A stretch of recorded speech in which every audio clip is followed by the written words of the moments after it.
What's up, guys? It's Oscar again. How you doing? Hey, so after yesterday's video, I kind of realized that I hadn't really talked very much about the fragrance that I included with the whole shave of the day. Now, again, this is going to be my first foray into actually, trying to bridge that gap that Gene, to help build that bridge that Gene has already started, between the shave community and the fragrance community. But I don't know how it's going to go. I don't know exactly, a structure or format that I'm going to do with my videos. But really, because there are dudes that do, a lot of guys do awesome shave videos and a lot of guys do awesome fragrance videos. I want to try and kind of bridge that gap a little bit, but I want to put it out there that I'm not going to be, some cinematic masterpiece like, all these awesome, effects. I don't know how to do video editing yet. I want to learn. So you guys have suggestions for program, for software, apps or whatever that will help a little bit, at least make it more bearable for you guys to watch. Then please let me know. But really, like I said, I want to help build that bridge that Gene has started between wet shaving and the fragrance community. Now, I know that I know he, for one, as well as I, am very big into both. I watch a lot of fragrance videos. I watch a lot of shaving videos, but there are very few of us who are in the middle or who are in both. So I'd like to try and kind of help bridge that a little bit. I want to try and come up with ideas with, a format. Some people do strictly reviews, and in those reviews they do, packaging reviews, or they just talk about the packaging. They talk about the scent.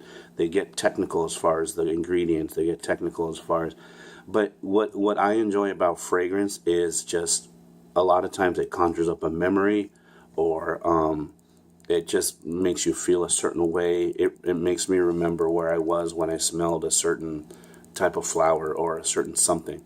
So there's not going to be a lot of like technical, verbiage and everything involved with this, just to make it easier because when I first transitioned into fragrances, all that technical mumbo jumbo, just like, I didn't even listen to it. Frankly, what I got into, and a lot of the reviewers have been criticized for it, is, does it smell good? Will people notice? Will they give me compliments? And, some people, the more old school guys maybe, are more like, it's not about compliments and it's not about, well, honestly, let's be honest. I mean, you want to smell good and you want people to notice that you smell good. So, but then that kind of made me delve more into the world, and I wanted to learn more about ingredients and what made certain things smell a certain way. And so I progressed into that. Now, this has been about a 2 or 3 year journey for me. And I'll get into how I started maybe in another video so that this one doesn't run too long. But this is actually my first foray into that little world. I'd be happy to answer any questions from you. Again, this is going to be geared more towards my friends in the wet shaving community and helping to kind of bring them over. So I'm not going to be trying to be Jeremy Fragrance with 200,000 videos. I'm not going to be, or followers. I'm not going to be like Steve at Redolessence. And then I'll link some of theirs.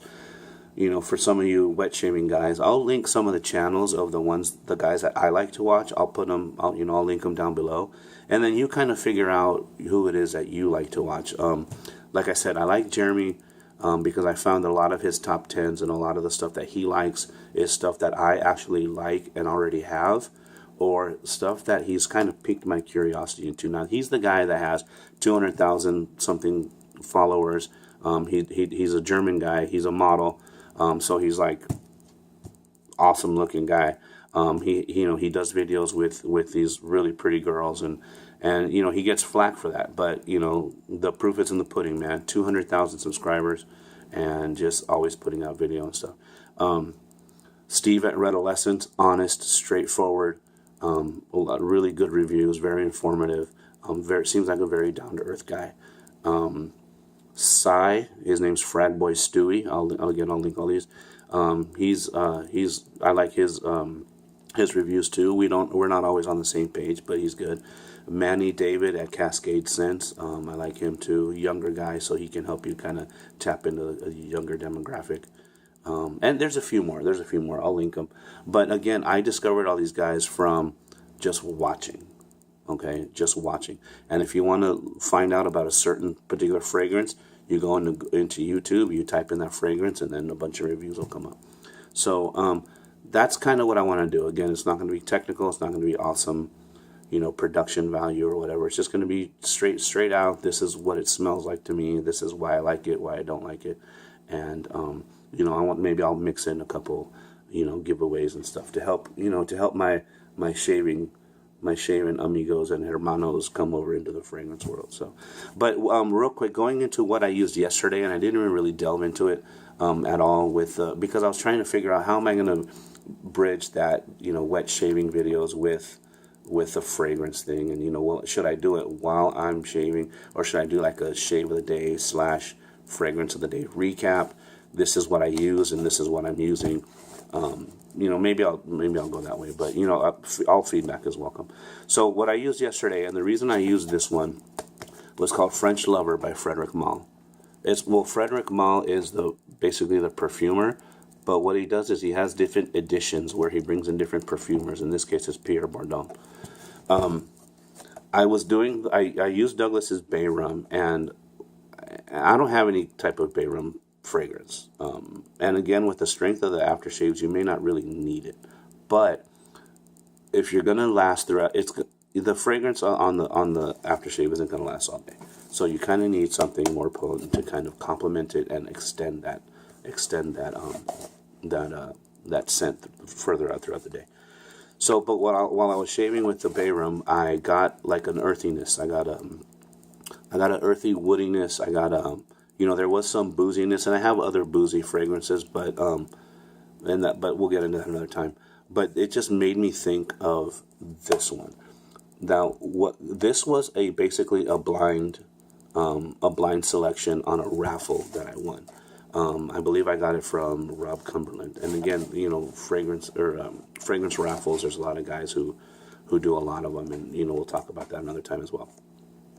But this was I did a little bit of research. What he does is Rob Cumberland, when he does a raffle, he'll say winner chooses between anywhere from 2 or 3 to 10, 20 different choices. All basically around the same retail value. So when I had won, this sparked my interest. I did a little research. What I did was I went to the internet and kind of punched in the names of different choices that he had, and I read the scent descriptions and get information and stuff like that. And this one actually sparked my interest, so I got this one, and I did not regret it. Now, again, it's Frederic Malle. So all of these ones will fall under Frederic Malle, but then there will be by different editions by different perfumers. This one's called French Lover, but it's also online as Bois d'Orage. It's in French. Bois means wood, and d'Orage means I'm not sure what it means. But real quick, the packaging, it comes in a cardboard sleeve, a glossy cardboard sleeve, and then it has a little biography on the particular perfumer. In this case, Pierre Bourdon. Now, a lot of what gets me as far as fragrances is the visuals, the presentation, and a lot of it, honestly, a lot of what goes into the price is the presentation. So what Pierre Bourdon says, it has a little biography on the perfume and a biography on the perfumer. What it says about this is that he was really interested in what's called the Angelica flower. The Angelica is like the main ingredient in the heart of this fragrance. It says he linked Angelica to its natural complements, which are cedarwood and vetiver. So that tells you it's going to be earthy and woody and kind of green and get that grassy kind of a vibe going on. And then it's he refines it with iris, so that has a floral aspect to it. Spices it up with pimento and galbanum. Galbanum is a resin that is used in perfumery a lot.